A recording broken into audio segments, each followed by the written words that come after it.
Being a marketer's no sweat. You just have to manage dozens of channels, launch hundreds of campaigns, score thousands of leads, and okay, fine, it's a lot of sweat. Unless you have HubSpot's AI-powered marketing tools to help you do all that and more. Get started at HubSpot.com/marketers.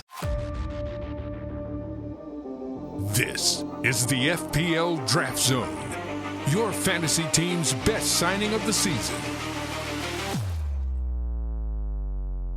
Hang in there, folks. We're halfway through this international break and there is light at the end of a pretty dark tunnel. Coming up, it's Game Week 8. We look ahead to the games that will define your draft destiny. And there's an early look at the waivers, which players can make a difference to your draft team. Hello and welcome to the FPL Draft Zone, a podcast all about draft FPL. I'm Dom Crofts, I hope you're well, and I hope that you are surviving this latest international break. An international break that I thought was the last one until 2025, only to find out that there is another one right around the corner between Game Weeks 11 and 12 in November. I mean, come on, guys. Nobody cares about the Nations League.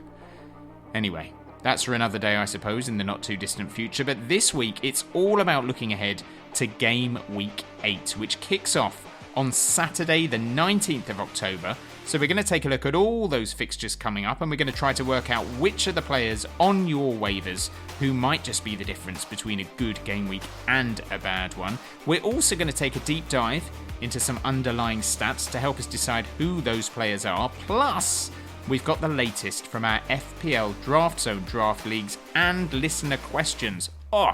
It is a busy one, but first up, let's take a look at those fixtures that do make up Game Week 8. And it all starts with a lunchtime kickoff on Saturday at 12:30pm BST. And it is a London derby between Spurs and West Ham United. Spurs will be looking to get back on track after that 3-2 defeat to Brighton last time out. West Ham, well, they'll be looking to make it 2 wins on the spin after they beat Ipswich 4-1 at the London Stadium to record only their second win of the season and their first at home.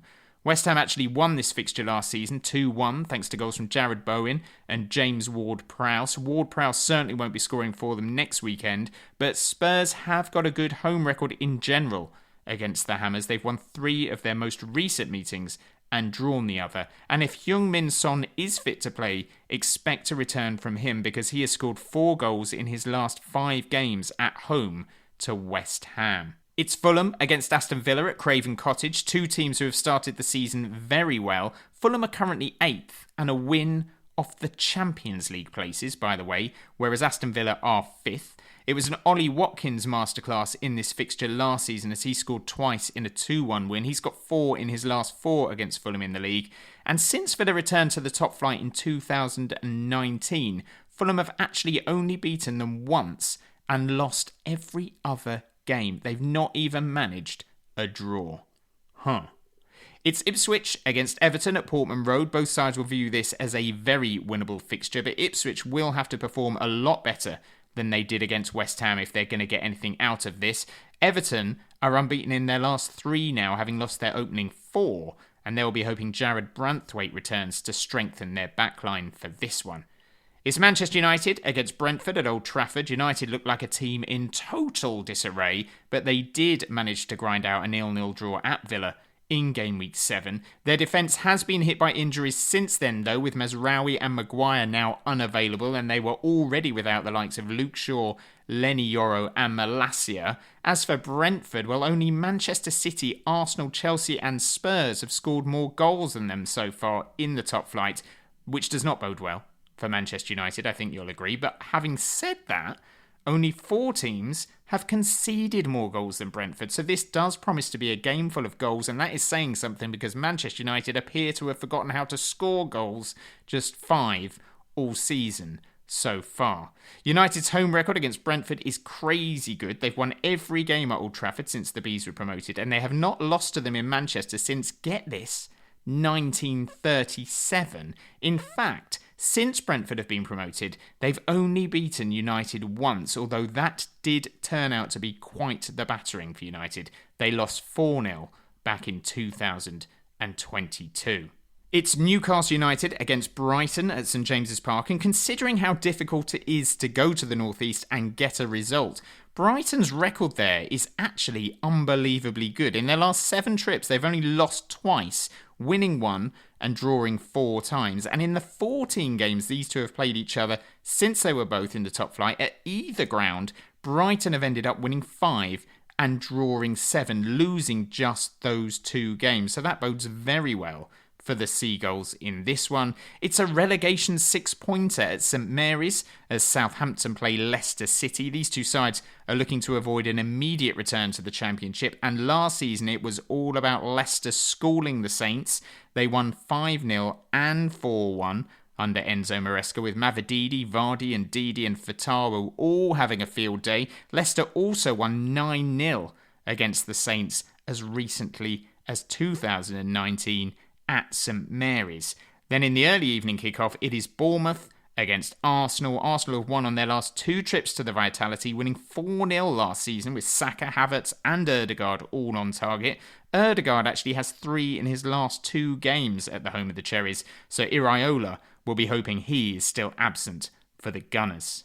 Then on Sunday, it's Wolves against Manchester City. Wolves are in a right old state at the moment, aren't they? They're bottom with just 1 point from 7 games, and they've conceded 21 goals already this season, which works out at an average of 3 goals they're letting in every single game. And they're taking on a Manchester City side who have scored more goals this season than any other club in the Premier League. A bit of hopium for Wolves, though, is that they actually did win this fixture last season, and they have beaten City twice in their last 5 meetings at Molineux. But when they have lost quite badly. 3-0, 5-1 and 3-1, all recent scorelines in favour of City at Wolves.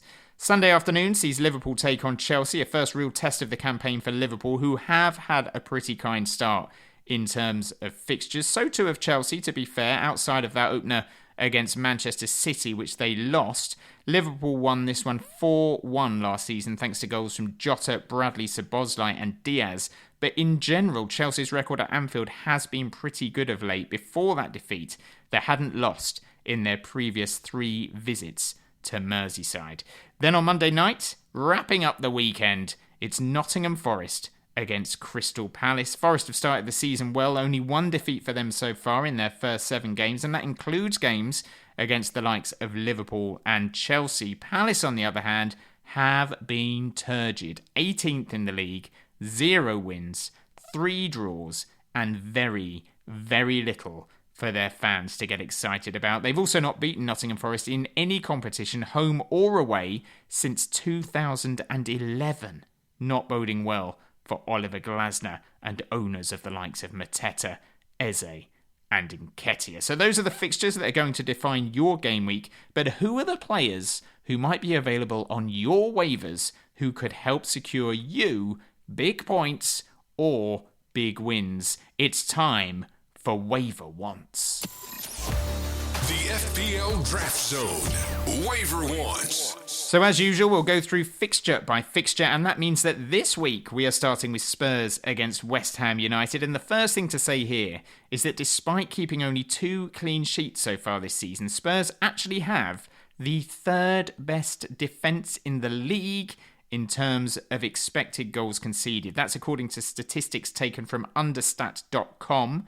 West Ham, on the other hand, have the 6th worst defence in the league based on XGC. They've conceded 11, but based on those figures from understat.com, they should have conceded 14, which would work out at an average of 2 goals a game, and you would do very well to get a result if you were letting in 2 goals a game. Spurs, as we know, are a very attacking team. Their expected goals also happens to be the 2nd highest in the league. Dominic Solanke is fit, he is firing, he is leading their line after that injury on the opening day against Leicester. And before that win over Ipswich last time out, West Ham had failed to create even 1 expected goal in any of their previous 4 matches. So this game looks like it's going to be a fairly straightforward Spurs win. And with Heung-min Son still expected to be out with a hamstring injury, that means that Mr. Timo Werner could be worth a punt if you're looking for a slice of Spurs' attacking options. We all know he's not a good finisher. Give him 10 one-on-ones and you'd fancy him to maybe finish off 1 at best. but given the way Spurs play, he will get chances in this one. He finished with an XGI of 0.64 against Manchester United. He then did get an assist in the defeat to Brighton last time out, so things are looking up for him. And if you're playing the fixtures, I actually do think Werner would be well worth a waiver this week. Try saying that after a few beers.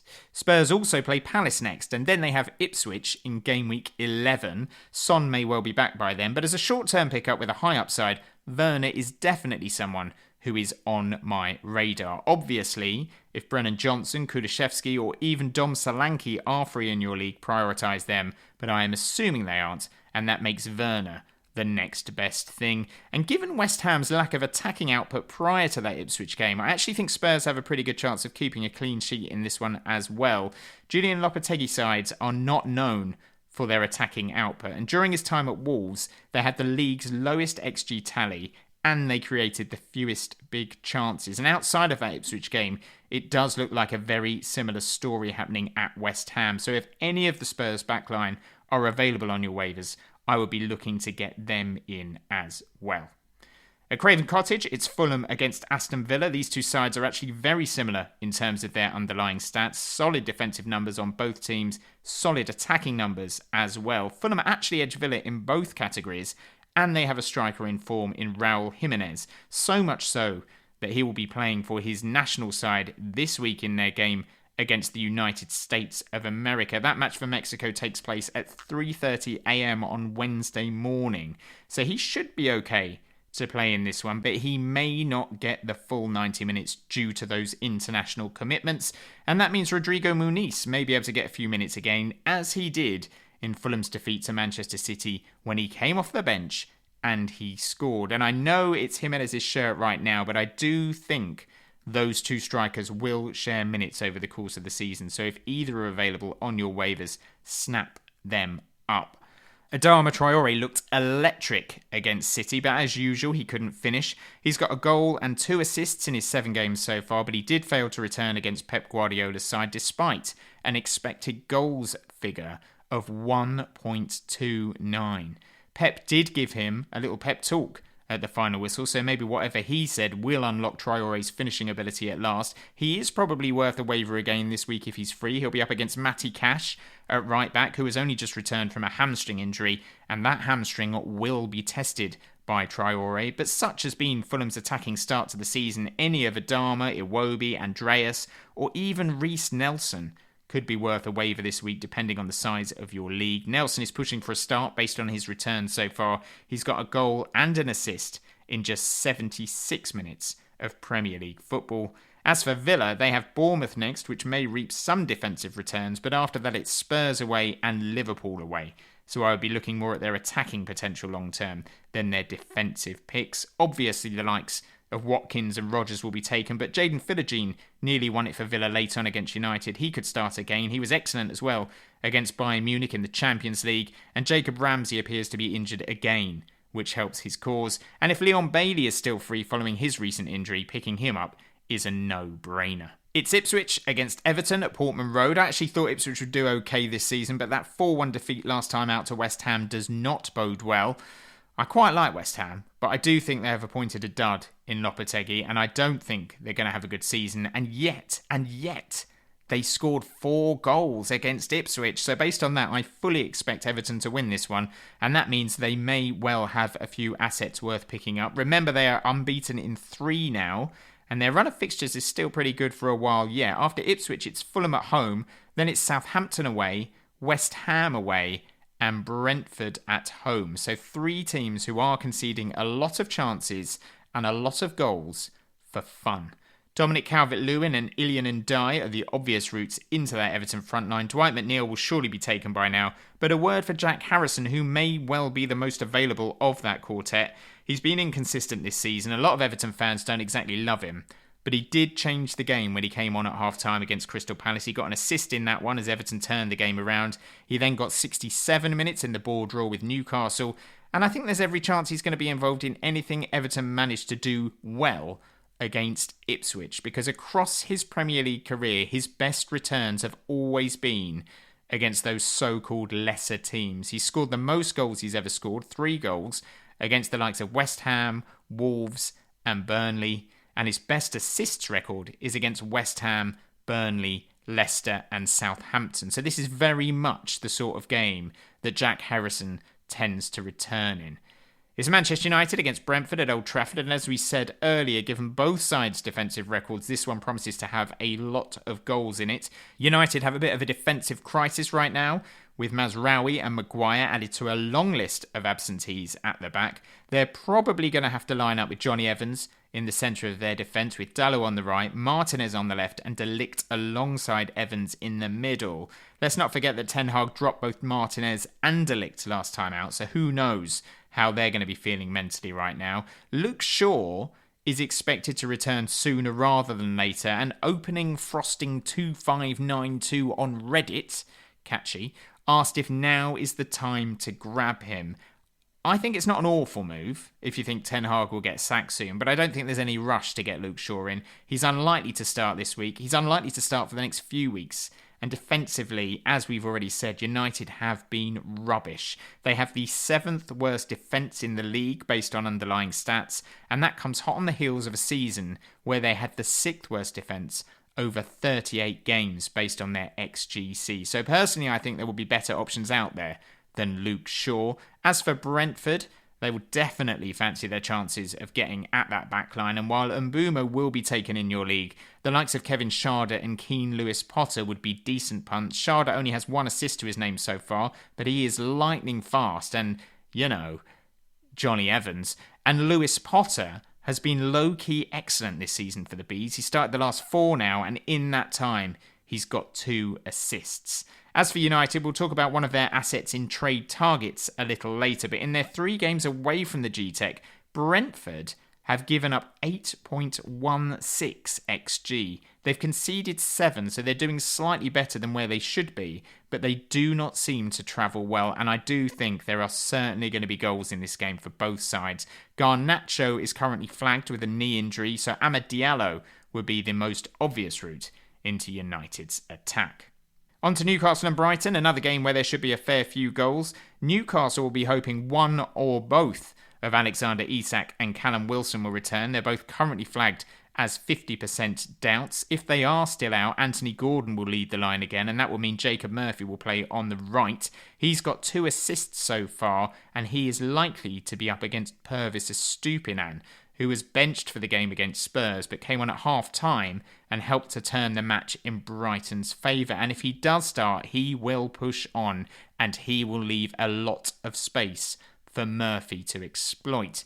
Newcastle pitched in their best defensive performance of the season against Everton, based on stats at least, but they're about to enter a horrible run of games. They've got the likes of Chelsea, Arsenal and Liverpool in their next 6. So for me, their backline is a hard avoid.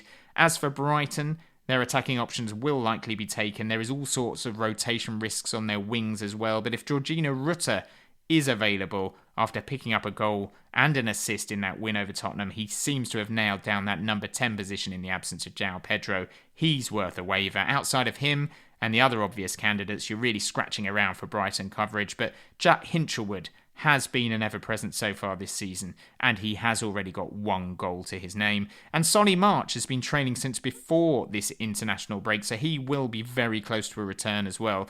And if he gets back to the form he showed before his injury, he could turn out to be a very good signing.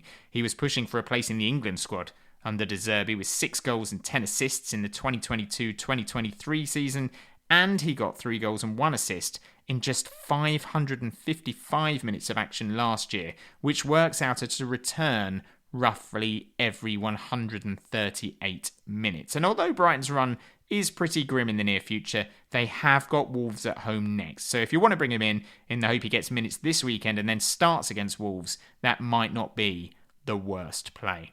Southampton against Leicester is a massive game down at the bottom. We said earlier that Leicester won both these games very comfortably last season, but their style of play is very different this season under Steve Cooper to what it was under Enzo Maresca. And Fatawu, who got a hat-trick against Southampton last term, is getting hugely reduced minutes this season. And if their win over Bournemouth is anything to go by, if they do get ahead in this one, the chances are they will probably just shut up shop and try to hold on to whatever they have. Their biggest threats remain the likes of Jamie Vardy and Mavididi, both of whom would of course be decent options this week. Hermansen in goal is another decent punt. He's looked really good in the last couple of games. And Ndidi has somehow managed to get 4 assists this season from an expected assist figure of just 0.9. So based on those stats, he's not even expected to have registered an assist yet, let alone 4. And he returned in both games against Southampton last season. So, yeah. As for Southampton, Cameron Archer now has 3 goals for the season after he scored against Arsenal at the Emirates. You would think that would do his confidence no harm at all, and Leicester aren't exactly defensive behemoths, so there could be more joy incoming for Archer. And the injury to Ross Stewart means Southampton might now give a chance to their gigantic Nigerian striker, Paul Onuachu. He came on against Arsenal and did okay last time out, and he has scored goals everywhere he's been, except at Southampton, where he can count himself a little bit unlucky. He was signed by Nathan Jones in Saints' relegation season, but he was soon fired and replaced by Ruben Selles, who clearly didn't fancy him, and that meant that last season he was shipped out on loan to Trabzonspor, where he ended up scoring 17 goals in 26 games, and they actually tried to buy him in the summer, but their bids were rejected. Before he signed for Southampton, Onuachu was also named the best player in the Jupiler League in Belgium, having scored 35 goals in 41 games for Genk. So if he does get his chance, he does know where the back of the net is. And if you need a third striker option, he may be worth rolling the dice on now because you've got nothing to lose. And if he does get into that Southampton side and maybe Russell Martin gets replaced by someone like a David Moyes, then Onuachu may well then become first choice frontman very quickly indeed. It's a gamble, but if you play the game like that, it could be a gamble worth taking.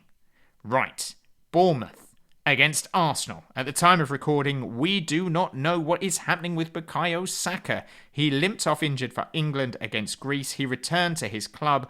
Arsenal fans will be hoping he's okay, but if he is not, it may well open the door for Raheem Sterling to play on that right-hand side. He started the Southampton game and he looked okay.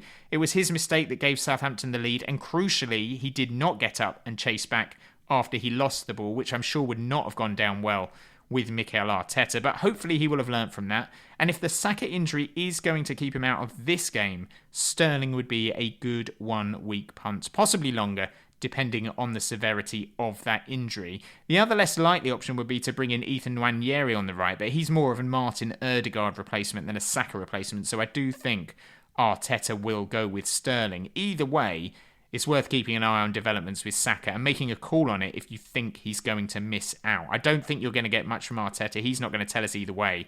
So it may end up being a roll of the dice. Get Sterling in as your 5th midfield option, knowing he may well end up on the bench. But it's probably worth doing if there is any doubt over Saka's fitness, because you may well be picking up an Arsenal attacker who is going to be in that side potentially for a few weeks.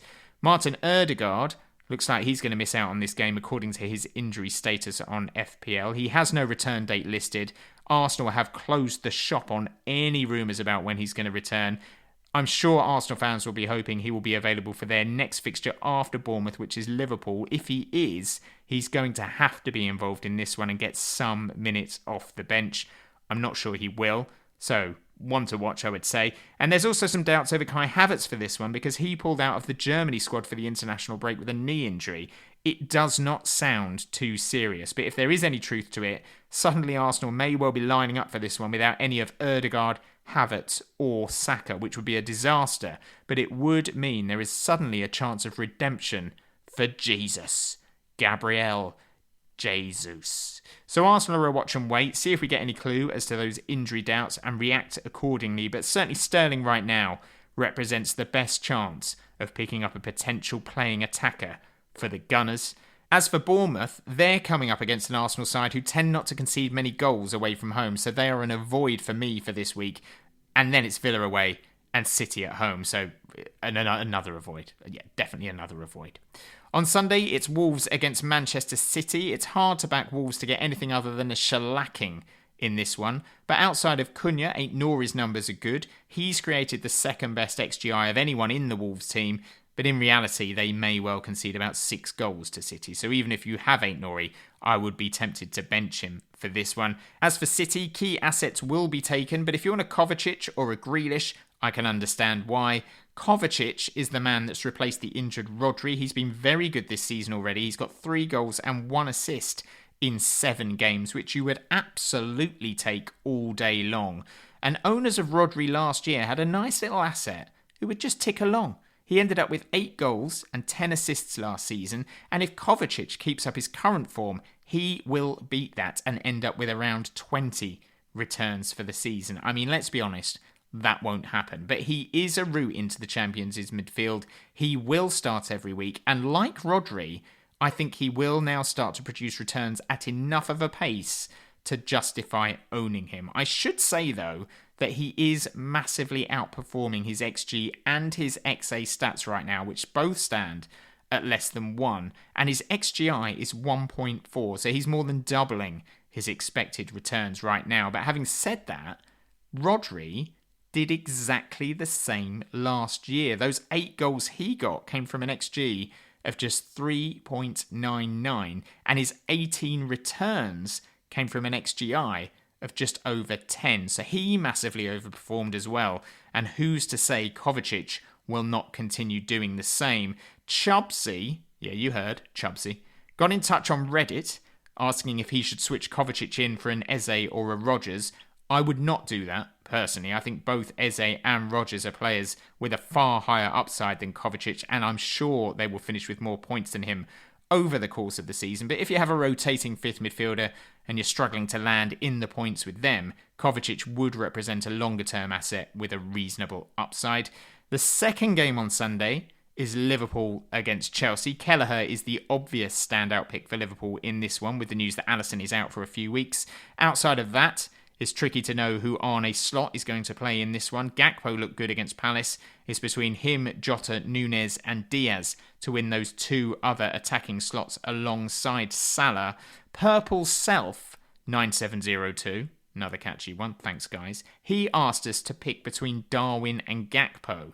And right now, I think I would lean towards Gakpo. Based on minutes played, he's played 207 minutes versus Darwin's 133.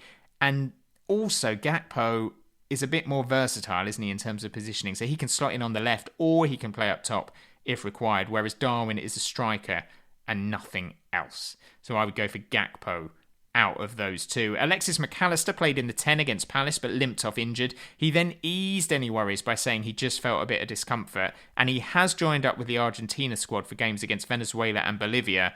He did not play in the game against Venezuela, but the Bolivia game is on Wednesday, and if he plays in that one and he is free on your waivers, he may well prove to be a great pickup, especially if he continues in that number 10 role, playing as an advanced midfielder, more advanced than Szoboszlai. That was the role he occupied against Crystal Palace. So for me, he is a definite target this week if he is fit. As for Chelsea, Fofana is suspended, Cucurella is suspended. So if you think the Blues can go to Merseyside and keep a clean sheet, Tosin Adarabioyo is probably next in line for a start. Having said that, after Liverpool, it's Newcastle, Manchester United and Arsenal for Chelsea. Yikes. And the final game of the week is on Monday night at 8 p.m. BST, and it is Nottingham Forest against Crystal Palace. Forest defenders are probably worth a punt this week because Palace have not looked free-flowing in any way going forward. They've only scored 5 goals all season, which is the second worst in the division behind only Southampton. And Forest have the second best defence in the league right now, having conceded only 6 goals. They should have conceded a few more based on their XGC stats, which ranks them as having the 8th best defence. But either way, it could be a long night for Crystal Palace unless they suddenly rediscover some sort of form. There is, of course, the Eddie Nketiah narrative, Claxon, that we have to sound. He very nearly signed for Forest before joining Palace. So if Palace do score, it's almost certainly going to be him. As for Forest, Matt Seltz pulled out of the Belgium squad with injury, so a route into their backline could be through their backup keeper Carlos Miguel. Look for updates on Seltz's fitness. Other than that, any of Aina, Moreno, Milenkovic or Murillo would be great pickups. And then in midfield, there's likely to be no Morgan Gibbs-White, who pulled out of the England squad with an ankle injury.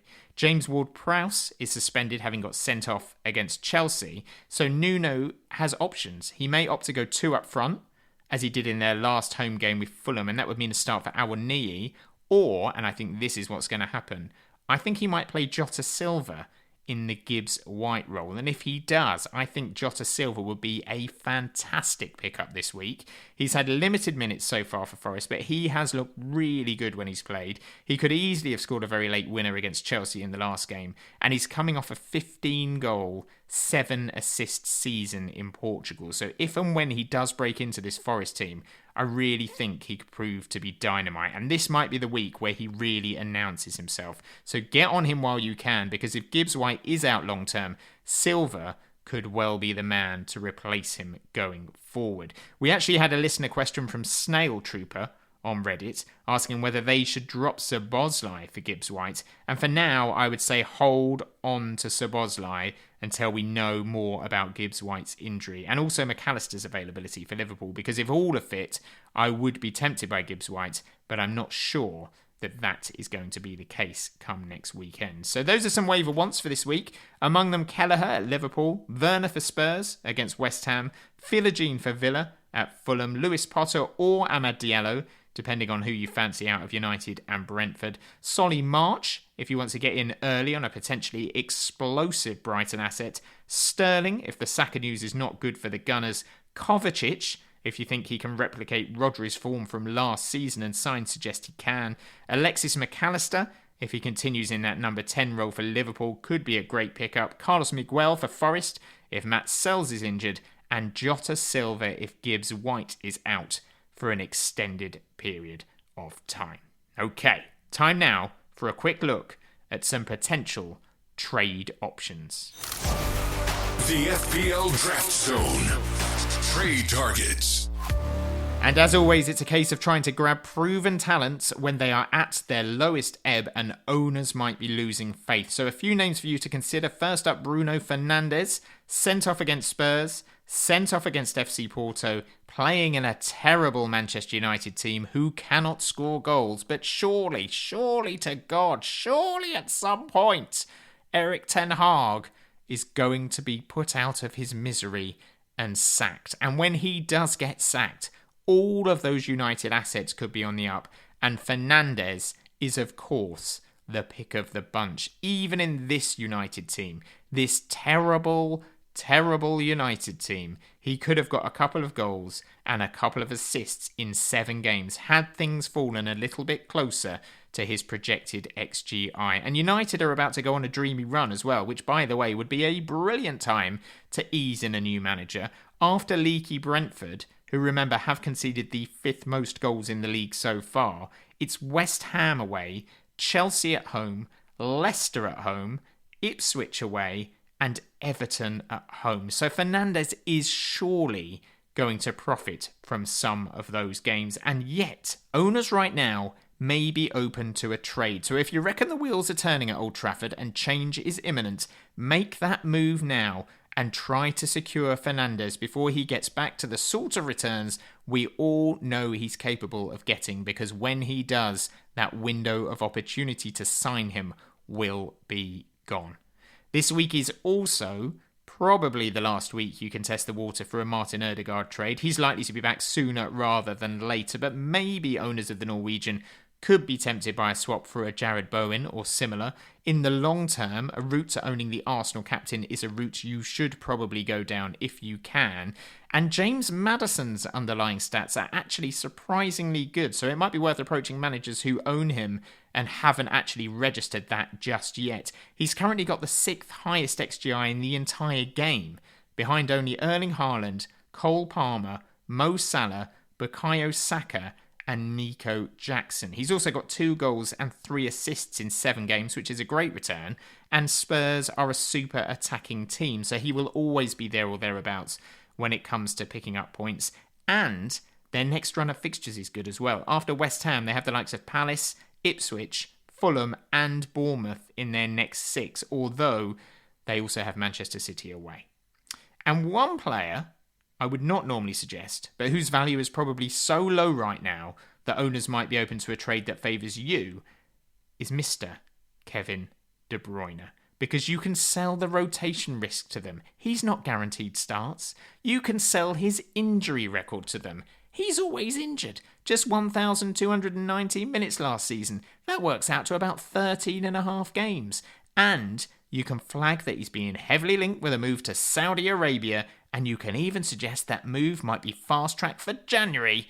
And yet in reality, if he stays, you could be getting a player who in the equivalent of 13 and a half games last season got 14 returns, and who this season has an XGI of 3.4 from just 4 games played. So basically, over the course of last season and this season, he is averaging, underlying statistics at least, a return every single match. So if KDB can get fit again, and he can start playing regularly again, particularly over the next few weeks, I would say try to strike a deal. Do not give up anything stupid, because let's face it, he is basically made of paper mache, but big up your saleable assets, downplay De Bruyne's value, and see how you get on. If you want him, double deals are probably the way to go here. So ask for KDB and someone rubbish in exchange for something like a Kudos or a Delap, maybe a Martinelli, maybe even a Trossard, that kind of level, and see if your rival manager might be tempted. Okay, now for a few other listener questions we've had. First up, Grecky23 asks, which cheap premium would you target, Foden, Bruno or Isak, and what would be a fair trade for them? Of those three that you've listed, Foden, Bruno or Isak, we've already discussed Bruno, who does have a high upside, but he is a distant third for me out of those three assets. I then think it depends on your striker situation, but if you do not have Haaland, you do not have Kai Havertz, and you do not have Ollie Watkins, I think Isak would probably be the player here. He's going to be fit sooner rather than later, and when he does return, we all know he can score and score big. Last season, he got 21 goals and 4 assists in 2,253 minutes, which works out at pretty much bang on 25 games. So that's a return every match on average. But if you are well covered up front, and it's your midfield that you're worried about, Foden's return to regular football is surely imminent. He was, of course, player of the season last season. He is playing for Manchester City, who are going to win a lot more games than either Newcastle or Manchester United. And with De Bruyne absent, he will be the main man behind Haaland at the Etihad again. He started his first game of the season in the league last time out. He did not return against Fulham, but he did end up with an XGI of 0.54, and City's run is great. So if you have a striker that you think can already deliver you consistent returns, I would go all in for Foden. Abu Yahya asks Mbumo or Bowen. I would probably lean towards Mbumo in this one, given he's been playing in a far more attack-minded team than Bowen, and they seem a lot more cohesive than West Ham United right now. But if I was going to do that trade, I would make it a double deal, and I would want someone else pretty hefty in return, because Bowen is basically a round 2 pick, and I'm certainly not sure that Mbumo is. And right now, Mbumo's underlying stats suggest he cannot continue this run of form. He's got 6 goals in 7 games so far, but that's come from an XG of just 2.9, whereas Bowen is playing in a team that needs to gel and find a more offensive way of playing, but he's already got 5 returns in 7, so if West Ham can get going, and it is not impossible, he could still have a very strong season, and history suggests that he will. And finally, Spartan CS says, can you make a comparison of third forwards that might be available in 6 to 8 team leagues? For example, Dominic Calvert-Lewin, Liam Delap, Mikhail Antonio, and Cameron Archer. So for this one, we're going to focus just on those 4 players, DCL, Delap, Antonio, and Archer. And we're going to base their value on their XG stats, their XGI stats, the minutes that they've played, and their fixture difficulty for the next 5 games. So in terms of XG, so far this season, out of those 4 players, Cameron Archer has the best XG, 2.3. Then it's DCL at 1.9. Then it's Mikhail Antonio at 1.8. And last is Liam Delap at 1.2. So already you can see that Delap is vastly outperforming his XG because he's got 4 goals this season so far. You have to ask the question, can he continue it? Antonio is underperforming slightly with a goal from an XG of 1.8. Calvert-Lewin is pretty much bang on with his XG. He's got 2 goals from an XG of 1.9. And Cameron Archer is underperforming his XG because he's got 1 goal from an expected return of 2.3. DCL wins that one. In terms of XGI, DCL and Archer lead the way. They've got 2.37 XGI each. Antonio has an XGI of 2.07. And Delap is last again with an XGI of 1.23. So already some really interesting finds in terms of Delap's potential for future returns.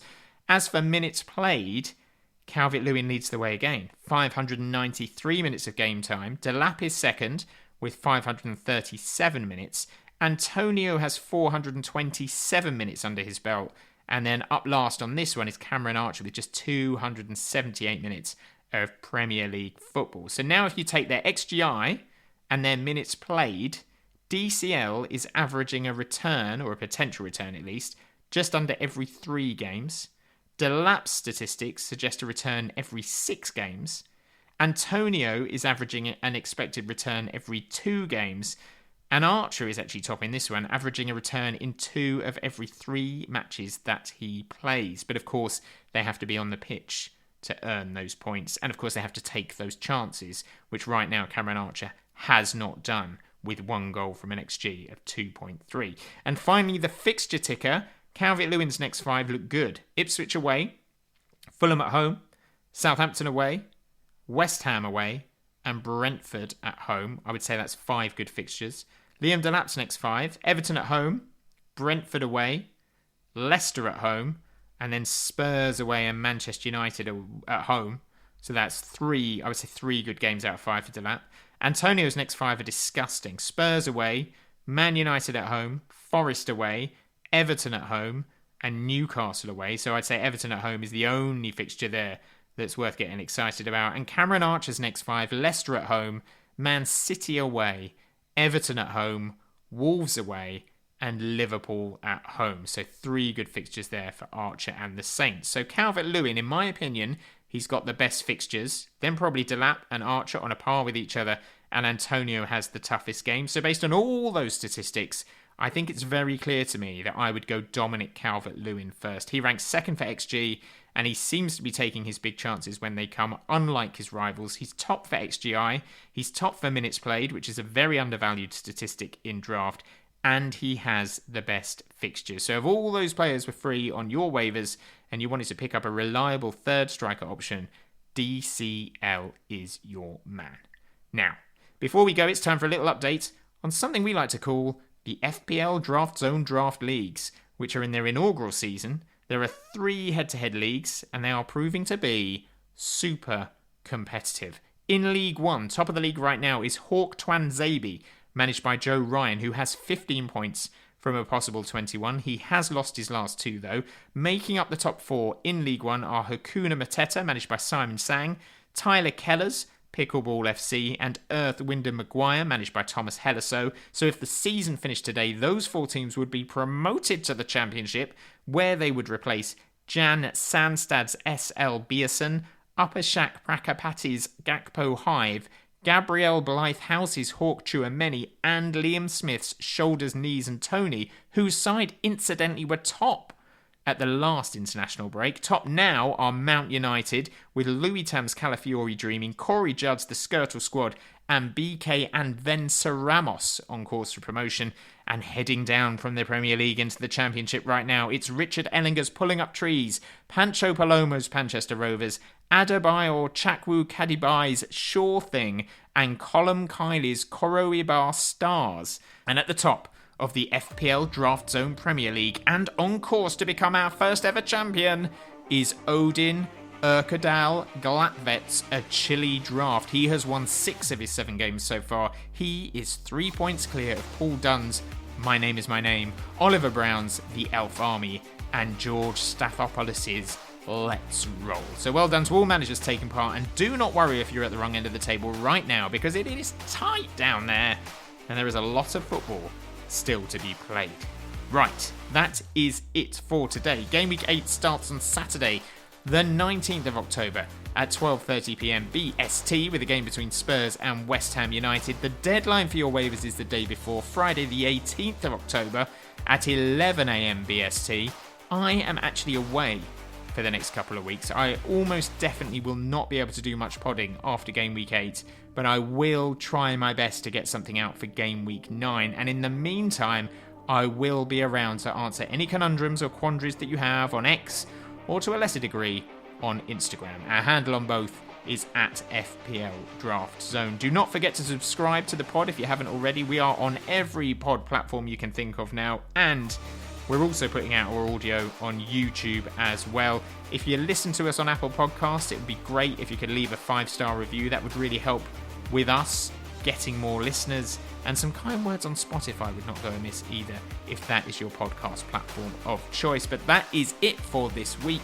Good luck ahead of Game Week 8. I hope good things come to you in the waivers and in free agency, and good luck if you're trying to work that trade of the century with a naive manager who doesn't know what's coming to him. As always, let us know how you get on, send us screenshots of new signings, and until next time, thanks for listening, and bye for now.